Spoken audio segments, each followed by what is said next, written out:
welcome everybody. Let's talk real estate. Your weekly BS with Barry Saywitz about the current commercial real estate market here in Southern California. As we take a no BS look at both sides of the issues driving this market today to find the best solutions going forward. With our man right in the middle, it's Barry Saywitz. Hey, Barry. Hey, good morning, Paul, and good morning to all of our viewers and our listeners out there. Welcome back. If it's Tuesday, which it is, we are talking real estate. I am Barry Saywitz, president of the Saywitz Company, managing partner of Barry Saywitz Properties. And if it's one thing I've learned in my 30-plus years of doing this, it's to surround yourself with good people, get good information, try and make informed decisions, and try and stay out of trouble. And so we're going to try and do all of that today. I'm excited about today's show. It's one of my favorite topics, which is apartments and housing. And with me is Laura Archuleta, CEO of Jamboree Housing Corporation, based here in Irvine, California, throughout the state of California, affordable housing builder, operator, owner. Laura, welcome to the show. Oh, thank you so much for having me. It's a pleasure to be here. Yeah, so we've been talking amongst ourselves about doing a show about affordable housing for a long time. So I'm glad you're here. I guess I want to start by maybe having you give us a history of, number one, how you got involved with Jamboree Housing, and then number two, sort of the history of the company and how it's grown. And then maybe we'll talk about what actually is affordable housing for those people who either don't know what it is or aspire to have it.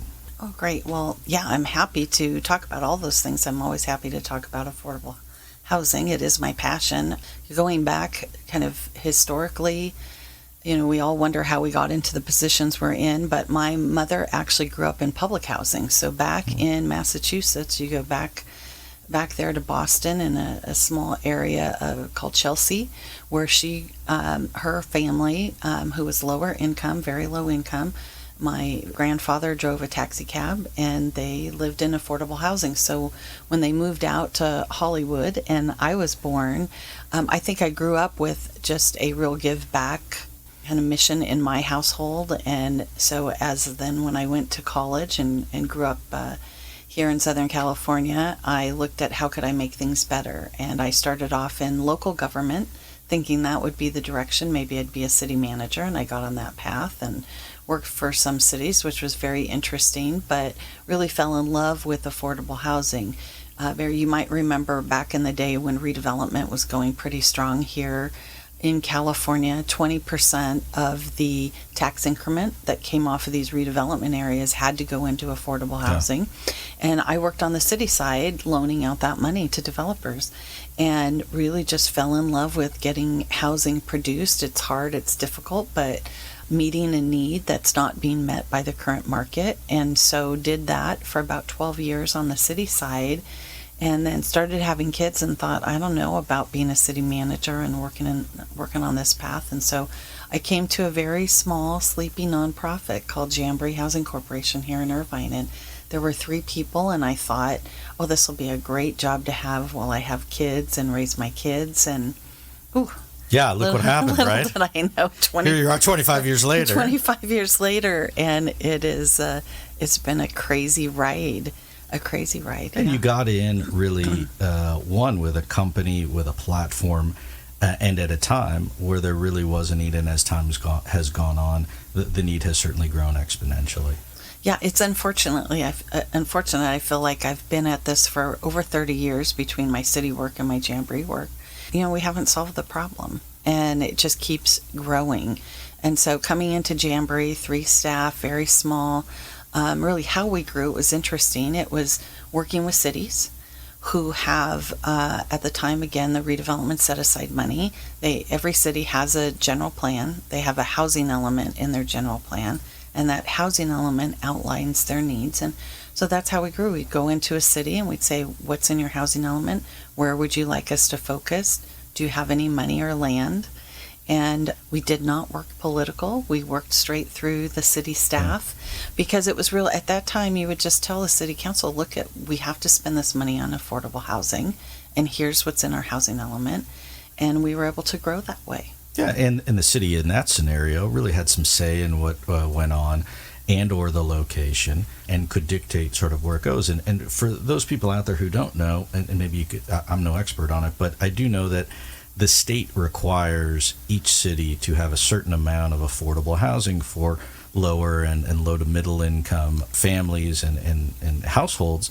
And the city's job is really to make sure that they meet that requirement that's set aside by the state. And each city's different. Am I correct in some of those explanations? Yeah, no, absolutely. So each state, through their housing element, they take a look at, they get assigned what are called regional housing needs requirements, and from the Council of Government. So down here in Southern California, here at SCAG, the Southern California Association of Governments, and they're assigned to determine what those housing needs are. And it's really based on job creation, how many jobs you have, transportation patterns, and projected growth.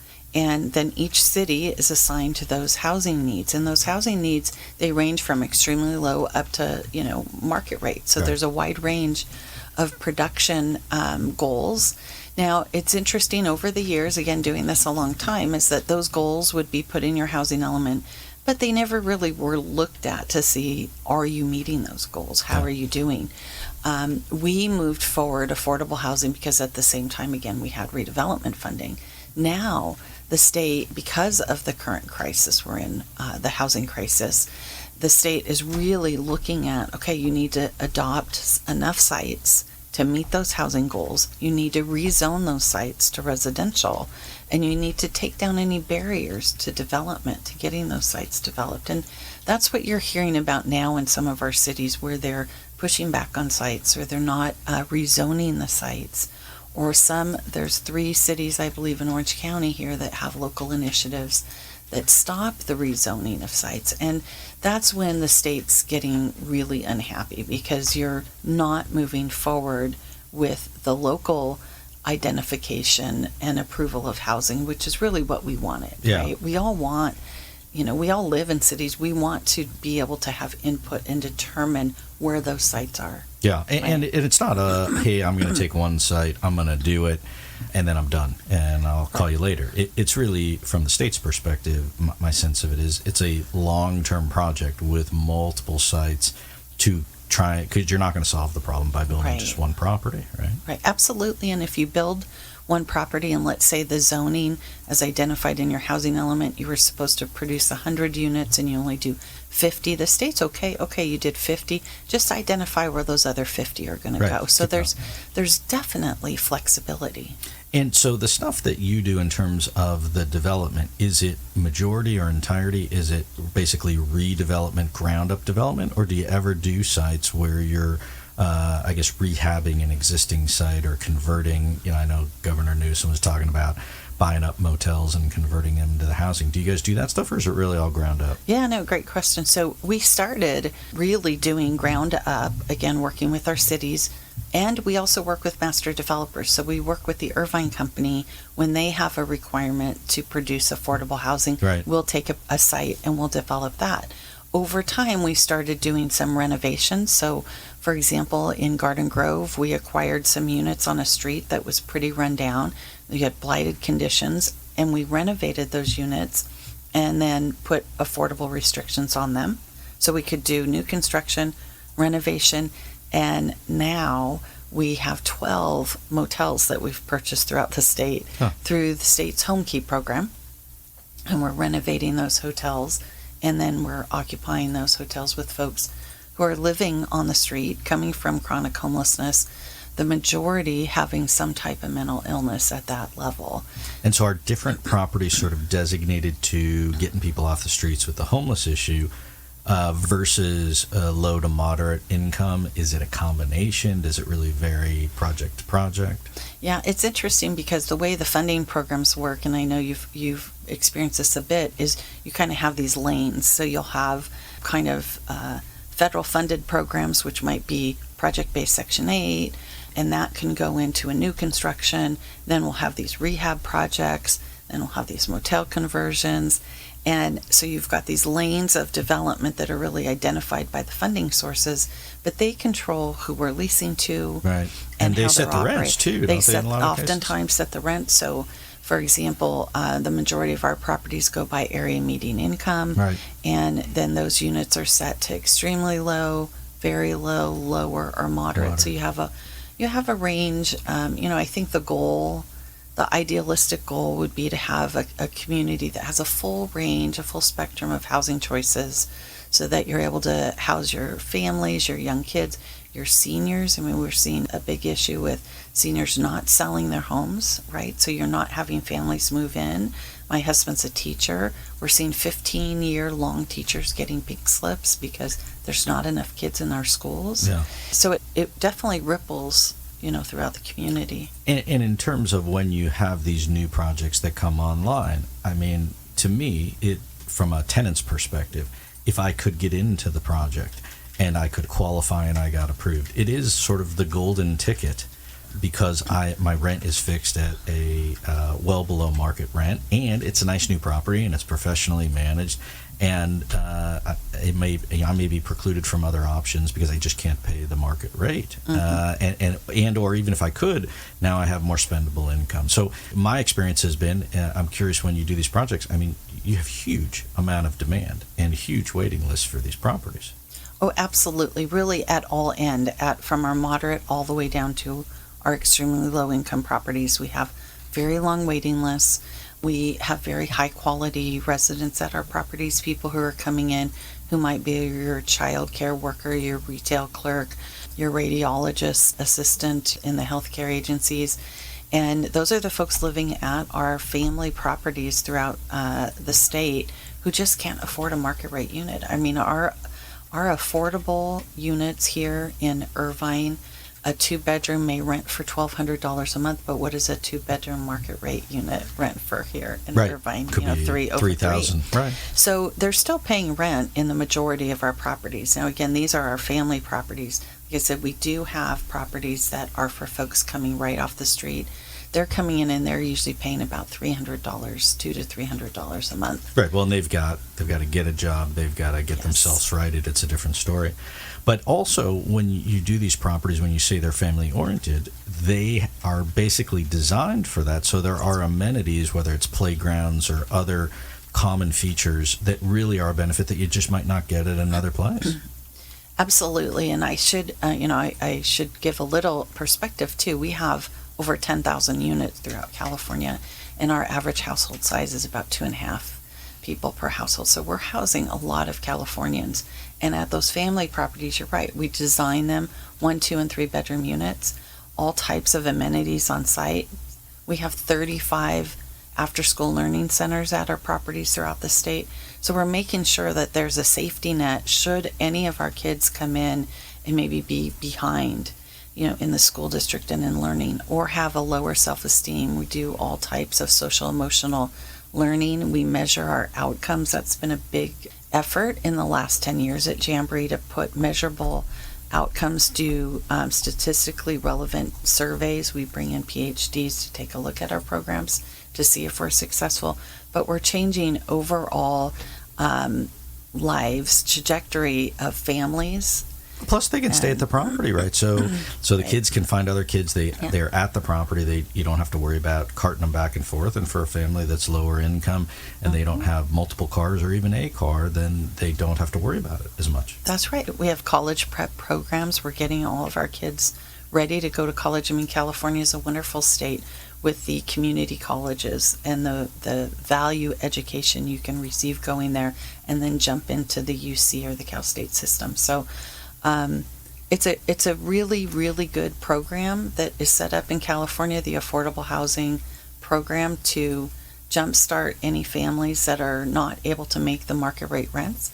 It's not heard about that often, and I think some people are nervous about it. They're worried that either it's going to bring down property values or increase rents. And we were talking a little bit earlier, I'm involved with the Livable Cities Lab at UC Irvine through the School of Social Ecology, and they just completed a survey and study that showed that rents and property values do not go down because affordable housing is built. That in fact, in some cases, the closer you are to the new housing that's being developed, your property values go up. And I think that's because sometimes we are building in lower cost areas, and so you're So seeing, you'd raise the price because you have new development, right? Yeah, you raise the overall price. But I would guess the flip side of all of the great benefits that are brought to the table by new development, new property, all the amenities, you do still have some component of the community that says, hey, I don't want it in my neighborhood, right? I don't want lower income people in a higher income area, and I think it might cause crime, or I think that the quality of the neighborhood may go down, right? I mean, and so that's a common perception, I think. But at the same time, the fact of the matter is that you're screening these people on the front end, right? There's a pretty extensive process to be able to get that golden ticket, if you will, to be able to get in the property. And then once you have it, you don't want to lose it, right? I mean, and so it really forces the people that are living there to be, I'll call it, on their best behavior, but also just appreciate the opportunity they've got. Oh, absolutely. I mean, we can do full screening on our residents, criminal backgrounds, the whole thing. And so we're picking really good residents to live in our properties throughout California. And it's interesting, people are nervous. Overall, people are just nervous about change at all in their community. So whether it's, high-end market rate housing or affordable housing being built, there can be a pushback. But I think there is a fear that these folks will look different or they'll be different. And it's really just not the case.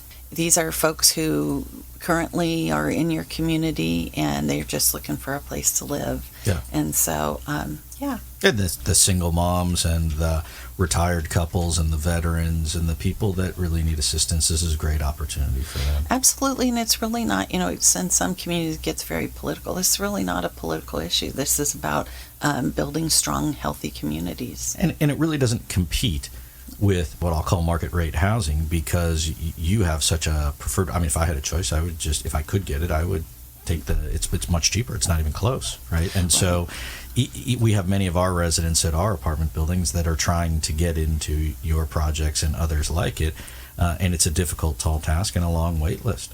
Yeah. Right. And in fact, so oftentimes people will think, oh, I don't want affordable housing in my community because I've seen overcrowded units and too many cars on the streets. That's not affordable housing. That's market rate housing. With having 8 people in a unit and 6 exactly, cars, right? Exactly, because they're having to fill their units, or they're not monitoring. Maybe they're not around, and so they don't know what's going on there. Affordable housing is going to be well managed, maintained, and we have parking control and all of those types of things. So our residents are not the ones creating that impact. And in fact, it's interesting.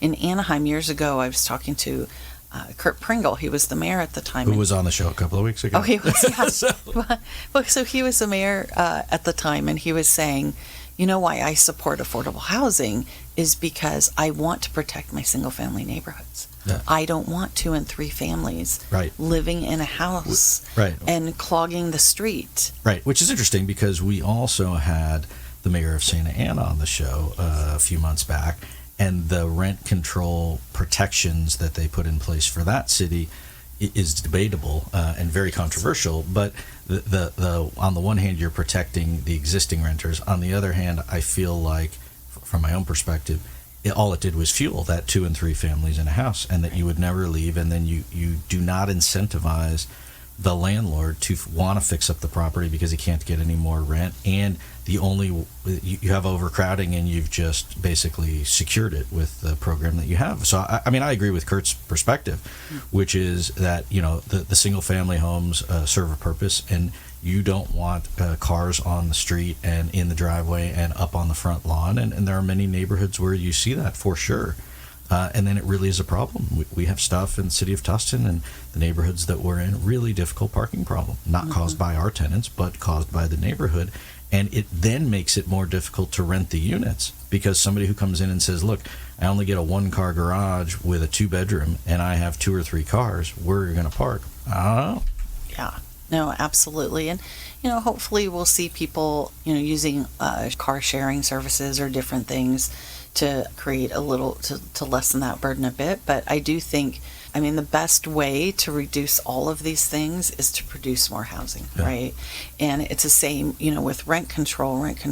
I have administered rent control ordinances in cities. I've had to try to calculate, are they getting a fair return when they invest more money into the property and improve it? It's very difficult to monitor those. And I think I have just seen that the more development you can have come in, the better off everyone is. We do some work up in the high desert. We built a development in the city of Lancaster and downtown Lancaster, and immediately our neighbors were fixing their units. Yeah. Right? There was some competition. And in that case, we were not that far from the marketplace, our affordable rents.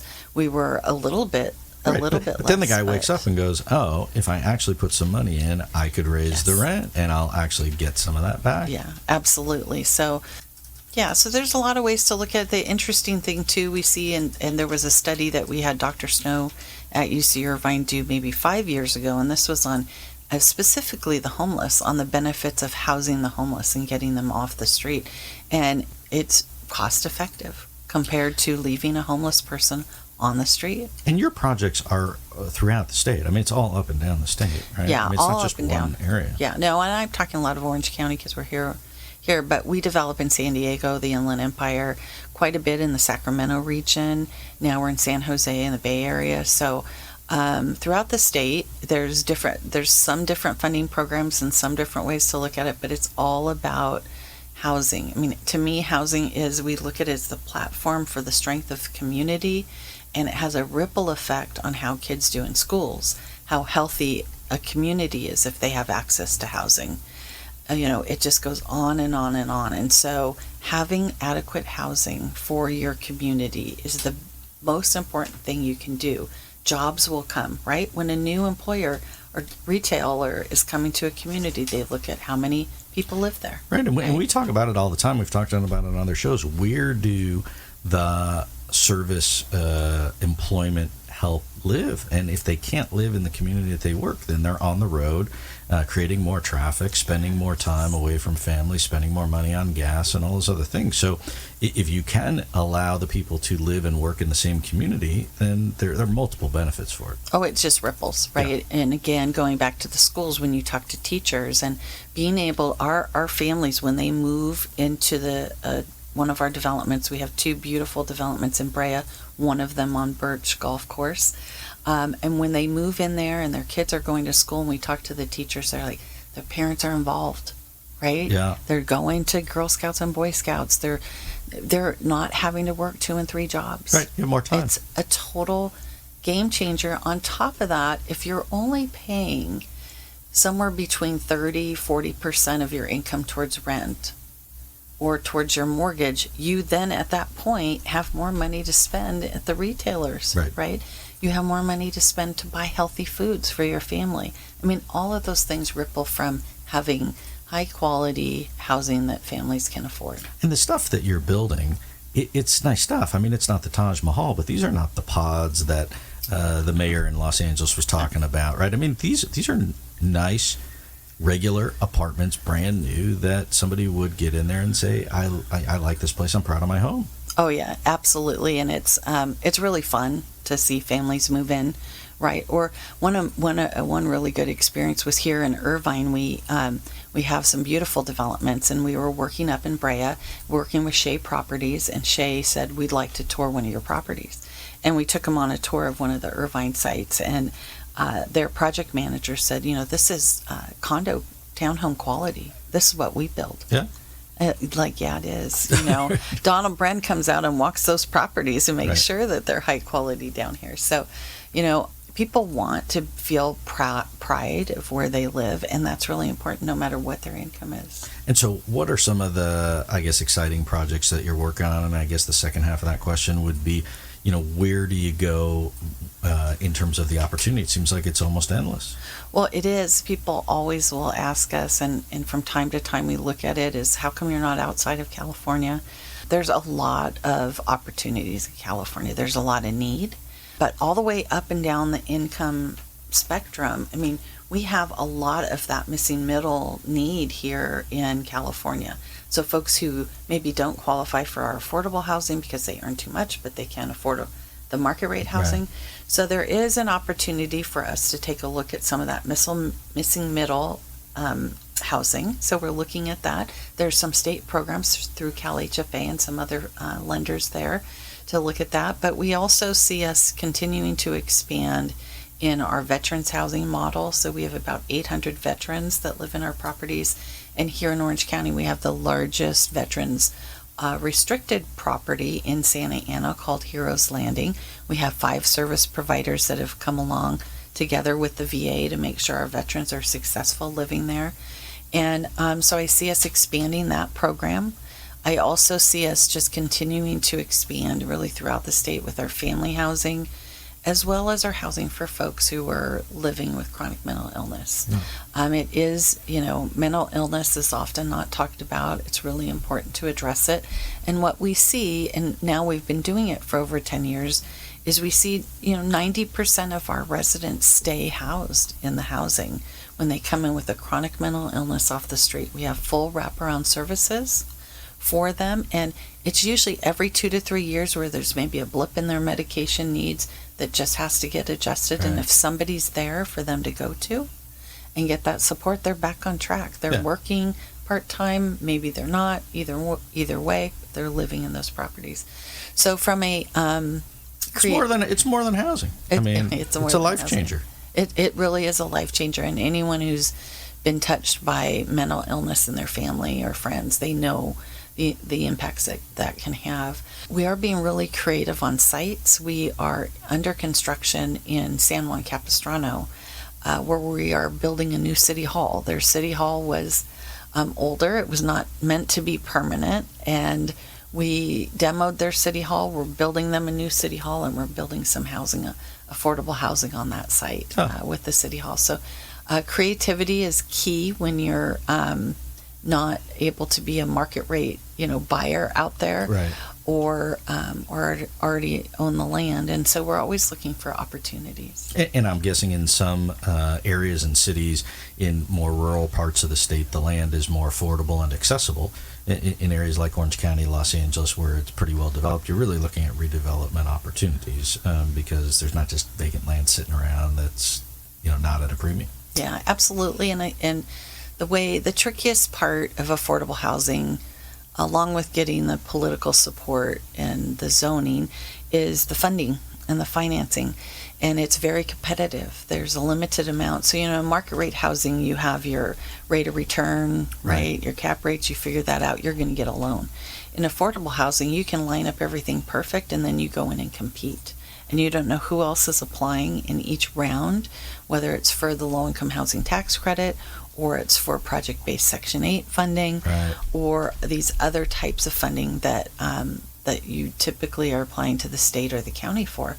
And so you have to be really creative on how you put, those finances because the funding's not coming from a bank; it's coming from the government, some government. Right. That's right. The majority of our funding comes from some government, sometimes foundations, and we usually then do have a mortgage, but it's a very small piece of the funding on a property. So we work with our banks, and then we go city, county, state, feds to put the rest together typically. Gotcha.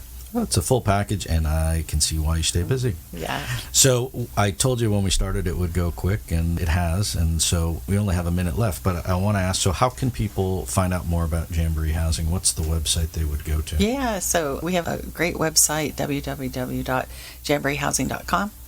And you can look at our properties on there. There's some videos on there. There's some education pieces on there.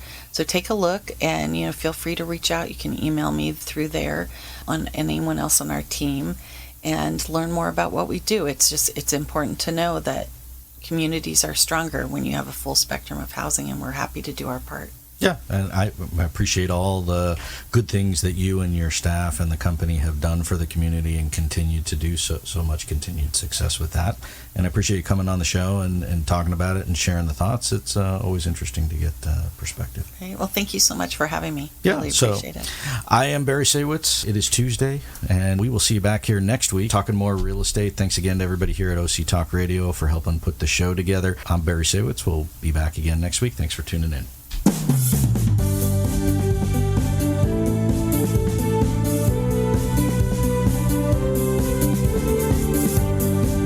you have it. You've been listening to Let's Talk Real Estate, your weekly BS with Barry Saywitz about the current state of the real commercial real estate market right here in Southern California. On Orange County's only community radio station, OC Talk Radio, streaming live from our studio here at the University of California Irvine's Beale Applied Innovation Center.